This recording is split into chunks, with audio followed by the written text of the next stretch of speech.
বিসমিল্লাহির রহমানির রহিম।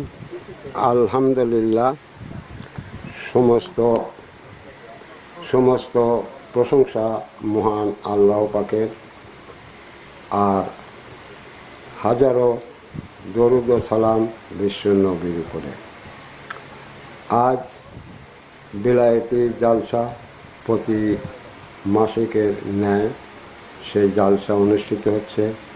এখানে জ্ঞানী গুণী শ্রোতাবৃন্দ এবং পর্দার আড়ালে মা বোনেরা এবং গোটাল বিশ্ববাসীর উদ্দেশ্যে এই বক্তব্য দেওয়া হচ্ছে। এজন্য সবারই প্রতি আমার আন্তরিক সালাম। আসসালামু আলাইকুম ওয়া রাহমাতুল্লাহ। প্রিয় সন্তানীরা, আজকের বক্তব্য একটু ভিন্ন হবে। সেটা হলো যে ধর্মের ভিতর হযরত মুহাম্মদ সাল্লাল্লাহু আলাইহি ওয়াসাল্লামের নামে বা অন্যান্যভাবে অনেক কিছু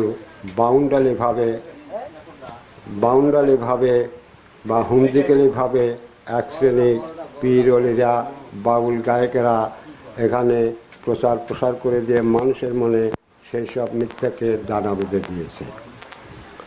তারই সমস্ত সত্য বিষয় বিশ্বের উপস্থিত মুসলিমদের মাধ্যমে সারা বিশ্ববাসীকে জানা দিব যে সমস্ত কিছুই মিথ্যাচার করা হয়েছিল, প্রতারণা করা হয়েছিল মানুষকে। এই সমস্ত প্রতারণার দ্বারা নিজেকে আউয়াল জানা আল্লাহ মনে ভাবায় এবং মারফত আল্লাহ এলমে লাদুনি আল্লাহ হিসাবে দাবি করে তারা দুনিয়াগত ধর্মীয় ব্যবসা, জাঁকজমক এবং মানুষকে তাদের পক্ষে টেনে নিয়ে এই সমস্ত কাজে লিপ্ত হয়েছে। এই জন্যেই এই বক্তব্যগুলো আমি আদমনুরের তরফ থেকে প্রয়োজন মনে করি, তাই তুলে ধরছি। আর প্রথম শব্দ হলো নূর। এরা সবাইকে এক শ্রেণীর আলেম, পীর, ওলি আর বাউলেরা, এরা সবাইরে এই নূর শব্দ ব্যবহার করে অনেক কিছু বলে করে থাকে। কিন্তু ভাইয়েরা, তোমাদের সেই আলেমরাও জানে, পীররাও জানে, বাংলা শব্দ হলো যার আলো, আর নূর শব্দের অর্থই এই আলোই, অন্য কিছু নয়। তো আলো কখনই একা একা আলো হয় না। আলো কখনই একা একা কোনো আলো হয় না। আলো কোনো বস্তুর থেকে বের হলে আলো হয়। কোনো বস্তুর ভিতর যদি তাজার গুণ থাকে, জীবনিক গুণ থাকে, তার রশ্মি থাকে, জ্যোতি থাকে, তার থেকে আলো বের হয়। তো সেইটা এই মানবজাতি কোনো দিনই চিনতে পারবে না। তবে দুনিয়াতে যেভাবে এই আলো বের হয়, তা আপনারা যে এখন কারেন্টের আলো দেখতে পাচ্ছেন, এটাও আলো। এখন এই আলোকে যদি নূর বলি, তাহলে এই নূরের কি আছে? লাইটটা অফ হলে নূরও শেষ। না, নূর কি আর পাওয়া যাবে? কিছু পাওয়া যাবে? কিছু পাওয়া যাবে না। তাহলে নূর শব্দের অর্থ যে বিশাল একটা কিছু জানা লাগবে বা অনেক কিছু জানতে হবে এবং সে অনেক বড় বা আল্লাহর সব কিছু হয়ে গেছে, এগুলো সব মিথ্যাচার করা হয়েছে। নূরের মূল অর্থ আলো, জ্যোতি। কিন্তু এমনি এমনি কোনো জ্যোতি হয় না। ইহা দুনিয়াগতভাবে বললে, যেমন এটা কারেন্টের আলো, কেরোসিনের ভিতর আলো আছে, তোমরা যদি প্রদীপ দিয়ে জ্বালাও, কেরোসিন থেকে আলো বুঝেছে বের হয়, তো গ্যাসের থেকে বের হয়, পেট্রোলের থেকে বের হয়। আবার তোমরা যদি এই লাকড়িকে জ্বালাও, তার থেকেও আলো বের হয়, আগুন বের হয়, তার তো আলো ছোটে না, ছোটে না? তো যেখান থেকে আলোটা বের হোক, সেই আলোটাকেই নূর বলে আখ্যায়িত করা যায়। কোনো আধারকে দূর করে, যে বস্তুর দ্বারা কোনো আধার দূর করে আলো করে দেখানো হয়, তাকে বলা হয় নূরি সত্য, যার থেকে আলো বের হয়। বুঝে আসে? যে দুনিয়াগত বললে প্রত্যেকটার ভিতরে এই আলোর সত্য থাকে, জীবনী সত্য থাকে। ইহা অন্য কোনো কিছুর দ্বারা হয় না। ইহা যার ভিতরে জীবনের সত্য আছে, তার গুণাবলী আছে, তার থেকে তাকে প্রজ্বলিত করলে দুনিয়া হিসেবে এই আলো বের হয়। তাহলে আলো বের হয়, সেই আলোয় যে একটা কিছু, এ সমস্ত ভাবা সম্পূর্ণ মানুষকে মিথ্যাচার করা হয়েছে। বুঝে আসে? এখন বিষয় হলো, যদি আলো কার থেকে বাড়ালো, মানুষ যদি প্রমাণে যেতে চায়, তাহলে যেখান থেকে আলো বের হলো সেই বস্তুতে যা দেখতে হবে যে এই আলো কিসের থেকে বের হলো। পরিচয় নিলে সেখানটা নিতে হবে যে এইটা সেই আলোধারী বস্তু, তাই না? আলো দেখে কোনো পরিচয়ই পাওয়া যাবে না। পাওয়া যাবে কি? তাহলে সেই আলো কোথার থেকে বের হলো সেই বস্তুকে ধরে পরিচয় নিতে হবে। তাহলে আমরা যদি এখানে পরিচয়ের মূলক দুই চারটি কথা আনি, তাহলে যেমন আমরা কেরোসিনকে জ্বালাই, সেখান থেকে আলো বের হয়, তাহলে এই আলোর সত্য কেরোসিন, তার নাম হলো কেরোসিন, তাই না?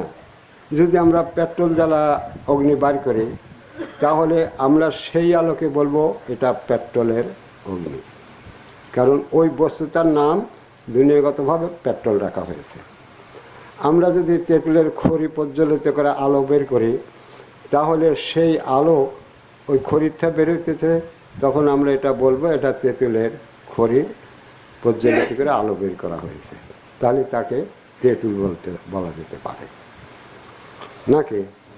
তাহলে তোমরা বুঝতে পারলে যে নূর বলুক আর আলো বলুক, তাকে জিজ্ঞেস করো এই নূরের সত্য কি, সেই সত্যের পরিচয় দাও। তাহলে তোমরা এবং বিশ্ববাসী বুঝতে পারলে যে নূর মানে আলো, যাকে সত্যে আনা যায় না। তাহলে প্রত্যেকটা সত্যের আলো আছে, তাই না? যেমন তেঁতুল খড়ির আছে, বন্যের খড়িরও আছে, আম গাছেরও আছে। এখানে প্রজ্বলিত করলে আলো বের হয় তো না? বের হয় না? আগুন প্রজ্বলিত হয়, তার থেকে আলো বের হয়। তাহলে সেই আলোকের নূর, আর সেই নূর এমন কিছু যে কি করতে পারবে, তুমি তাকে তোমার প্রয়োজনে প্রজ্বলিত করছো। যা আধার ছিল আমরা আলো করে সেখান থেকে কাজকর্ম করে চলে যাচ্ছি, কিন্তু সেই নূর তোমার ওই কাজেই আসবে, কিন্তু তার বাদে ওই নূর বা ওই খড়ি তোমার কোন কাজে আসবে? বুঝে আসে? এটা হলো দুনিয়াগত বিষয়ের উপর আমি বক্তব্য দিচ্ছি। কিন্তু বাকি যাদেরকে নুরি সত্য বলা হয়, সেগুলো জানা চেনে যেতে হলে সেই আউয়ালে যেতে হবে, তাই না? এখানে তো কেউ জীবনই ছিলেন, এখানে রাখা আছে জীবন বা আত্মা বা নফস, এর ধারে কাছেও তো মানুষ যায় নাই। এরা যখন এর ধারে কাছে যায় নাই, তখন এরা সেই আউয়ালের নুরি সত্যগুলা কিভাবে চেনে?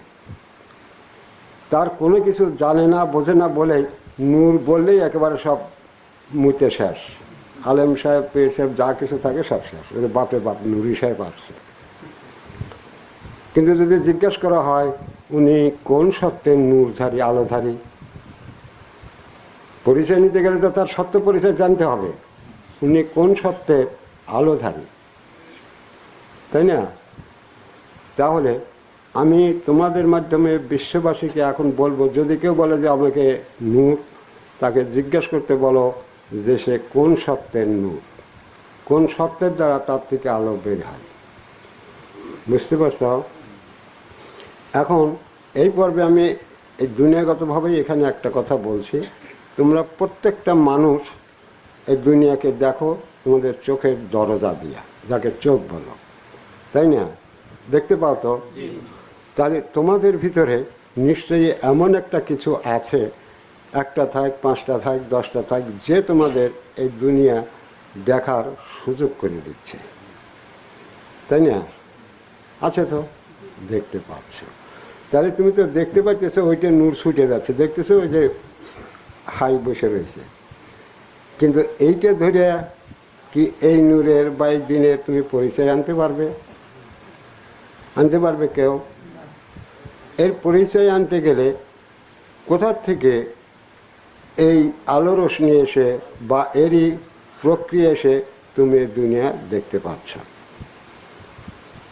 তোমাকে যদি তোমার দিনের হিসাব নিতে হয়, তোমার নূরের হিসাব নিতে হয়, তাহলে তোমাকে দেখতে হবে যে কোথার থেকে, তোমার ভিতরে কোথার থেকে, কোন বস্তুর থেকে, কোন কৌশলে তারই সাথে জয়েন হয়ে আমাক দিয়ে এই পৃথিবী দেখাচ্ছে, তারই জানা চেনা যেতে হবে।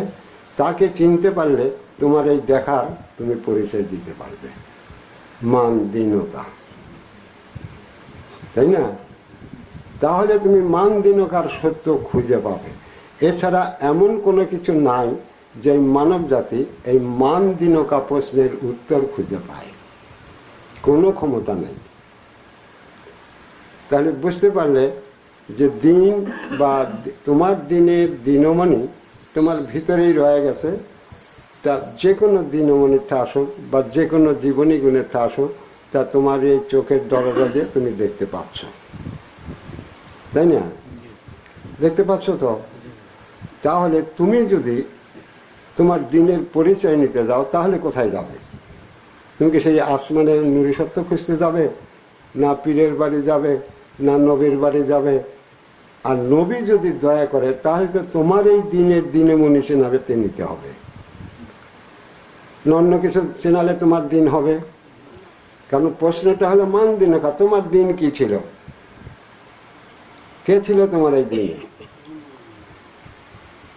নাকি? আর সত্য দিন যদি তুমি খোঁজো, তাহলে তা তোমার ভিতরেই খুঁজতে হবে, যার দ্বারা তুমি দুনিয়াকে দেখে থাকো। এর বাইরে যদি কেউ কিছু বলে, তাহলে তা সকলে মিথ্যাচার হবে, একটুকু সত্য হবে না। তাহলে নবী যদি আমাকে দিনী প্রশ্নের উত্তরে নিতে চায়, তাহলে আমার ভিতর সেই দিনমণি কোথায় আছে, সেই দিনমণিকে ধরার, জানার, চেনার, বোঝার পথ তাকে দিতে হবে, নাকি? নবী, কোনো পীর, কোনো অলি, কোনো দেবতা যদি আমাকে আমার দিনমণিকে চেনাতে চায়, জানাতে চায়, বুঝাতে চায়, তাহলে তাকে আমার ভিতরে যে দিনমণি আছে, সেই দিনমণিকে আমি যাতে চিনতে পারি, জানতে পারি, বুঝতে পারি এবং তা আমার করে নিতে পারি, সেটা দিতে হবে। তাহলে তো এই প্রশ্নের উত্তর সত্য ধর্মে আসতো। কিন্তু এই ধর্মটা কি আসছে পৃথিবীতে? এই প্রথম তোমরা এই কথাগুলো শুনতে পাচ্ছ, এই মান দীনকা প্রশ্নের এবং তার কামাই করার সত্য কথাগুলো এখন জানতে পারছ। তাহলে এখন আমি এই হযরত মুহাম্মদ সাল্লাল্লাহু আলাইহি ওয়াসাল্লামকে নিয়ে যে অনেক মিথ্যাচার করা হয়েছে সে সম্বন্ধে বলব। বহু আলেম, পীর এবং বাউলেরা আছে যারা বলে যে নবী আল্লাহর নূরে, তাই না? সম্পূর্ণরূপে তারা মিথ্যা এবং ধোঁকা এবং প্রতারণা এই মানব জাহানে ছড়াইছে। বুঝে আসে? এর ধোঁকা সেই আউয়াল সম্বন্ধে এরা কোনো কিছুই জানে না। কারণ সেই আউয়ালকে জানতে হলে, বুঝতে হলে তাকে প্রথমেই আসতে হবে আমি সত্য কামাই করা। আমি সত্য মানে এই যে আমি কথা বলতেছি, আমি এই যে বলতেছে আমি এই শব্দ বা এই বস্তুকে আগে কামাই করা। তাহলে যারা এই কথাগুলো বলছে তাদের প্রথমে জিজ্ঞেস করো, তোমার সেই আমি সত্য বা দিনী সত্য নূর বা গুণ কি ছিল? বুঝে আসে কথা? তাহলে তোমরা সেই সমস্ত লোকদের জিজ্ঞেস করো যে তোমার কাছে সেই আমি সত্য বা তুমি যে দুনিয়া দেখো দিনী সত্য বলতে তোমার কাছে কি আছে, যার দ্বারা তুমি হয়তো আউয়াল বা অতীতকে জানতে পারো? না কিসের দ্বারা তুমি এই আউয়ালে যেতে পারো? কোরআন কি তোমাকে এই আউয়ালের এই ঘটনা জানার কিছু দিয়েছে? ইনজিল, বেদ, গীতা, বাইবেল, জব্বুর, কোনো জায়গায় কি আছে যে কোনো নূর সত্যের পরিচয় দেয়া বলছে বা তোমাদের এই দিনের পরিচয় নিয়ে কথা বলছে বা দিন ধরার সত্য রাস্তা তোমাদের দিয়েছে? কোথাও নাই। তাহলে যারা এই প্রতারণা মানব জাহানে নিয়ে আসছে, এই প্রতারণা যারা নিয়ে আসছে তার প্রথম প্রমাণ হলো সেই মানুষগুলাকে জিজ্ঞেস করো তার আমি সত্য বা দিনী সত্য গুণ বা নূর কি ছিল, কার বদৌলতে সে এই আউয়ালকে জানতে পারে। যদি পারে তাহলে তার সেই নূরের, সেই দিনীমণির পরিচয় দাখলি করো। তাহলে বোঝা যাবে এই মনির কতটুকু ক্ষমতা সেই আউয়ালকে জানার। বুঝে আসে? তাহলে তার সেই দিনমণির পরিচয় দাখিল করুক যে আমার মানব জীবনের দিন এই নুরি সত্যের দ্বারা আমি দুনিয়া দেখি, আর এই নুরি সত্যের দ্বারাই আমি আউয়ালে যেতে পারি। তাহলে তাকে যে নুরি সত্য সে কামাই করলো তার পরিচয় নিয়ে তাকে দাঁড়াতে হবে। তাহলে প্রিয় বিশ্ববাসী, যারা এই কথা বলেছে তোমরা তাদের কাছে তারা যে দুনিয়া দেখে তাদের এই দিনমণির আগে পরিচয় দাও। তাদের দিনমণি কি? তারা যদি এই পরিচয় আসে তখনই বোঝা যাবে যে এই মনির কতটুক রাটারি পাওয়ার আছে, সে কতদূর দেখতে পারে। বুঝে আসে? তোমরা তো দুনিয়ার বিজ্ঞানের দিকে রাটার বোঝো, এই রাটারটা 1 মাইল দেখা যায়, এইটা 200 মাইল দেখা যায়, এইটা 500 মাইল দেখা যায়, আছে না নাম? তেমনি এই মানুষের ভিতরে যে সমস্ত নফস বা জীবনী সত্য থাকে তাদের ভিতরে এইরকম পাওয়ার আছে। তার প্রত্যেকটা আত্মসত্যের ভিতরে এইরকম পাওয়ার আছে যে কোনো ব্যক্তি যখন তার নিজের দিনমণি পরিচয় নিয়ে খাড়া হবে, ওইটা জানলেই আমি আদম নূর বুঝে ফেলবো তার এই দিনের পাওয়ার কতটুকু, কয় মাইল দেখতে পারে। আর যদি না পারে তাহলে সে নিজেই ভিত্তিহীন, নিজেই গোল্লাই গেছে, আর সারা দুনিয়ার মানুষকে গোল্লাই নেওয়ার জন্য এই সমস্ত প্রতারণা দুনিয়াতে ছড়া দিয়েছে, সে কিছুই জানে না। ঠিক আছে? তো এখন বিষয় হলো যে এক শ্রেণীর আলেম পীর এবং বাউলেরা যেমন বলে যে নবী তারকারূপে ছিল, তার মালা ছিল, গয়না ছিল, এসব বলে না। প্রতারণা দিয়ে মারফত আলা সাজে, এ আলা সাজে, ও আলা সাজে মানুষের কাছে গল্প দেয়। আর কি বলে যে নবী ময়ের রূপে ছিল, তাই না? যে এখন যদি এখানে আমি বলি যে জীবনী শক্তি সেই তারকাটা, তাই না? তাহলে সেই তারকার ভিতর যে আকার সুরত ছিল ঠিক তাতে এই ময়ের হয়, আর কিছু হয় না। তাহলে ওনারা যে কথা বলছে তার সত্য প্রমাণে আসলে যদি তাদের কথা মেনে নিয়েও বলতে হয়, তাহলে আমি আদম নূর এটাই বলবো যে তারা যে কথা বলছে তার থেকে নবী যে নূর, তার থেকে এই ময়ূর তৈরি হয়, আর কিছু হয় না। বুঝে আসে? তাহলে তারা কত বড় মিথ্যাচার করছে এবার বোঝো। তবে নবী ময়ূরও না, এটাও আমি বলছি।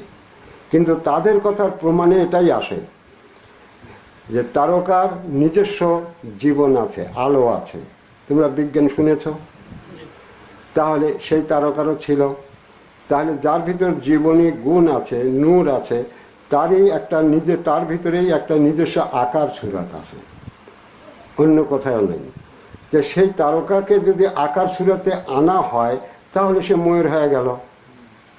তাহলে নবীর যে নূর তাতে ময়ূর তৈরি হয়, মানুষ তৈরি হয় না। এটা তাদেরই বক্তব্যের প্রমাণ। ঠিক আছে? তাহলে তারা এই মিথ্যা বলতে যায়, নবীকে বড় করতে যায়, আর আদমকে ডুবা দিতে যায়, তার নবীকে যে ডুবাইছে এটাও তাদের জ্ঞানে নেই। আমার নবী তা নয়, ময়ূর নয়। বুঝে আসে? কিন্তু তাদের হিসাব মতো তারা নবীকে এই ময়ূর বানাইছে। নবীর নূর হলো ওই তারকা, সেই তারকার নাম তাহলে এখন ময়ূরী নূর। তাহলে নবীর নূরের নাম ময়ূরী নূর, কারণ সেই তারকার তো নাম নেই।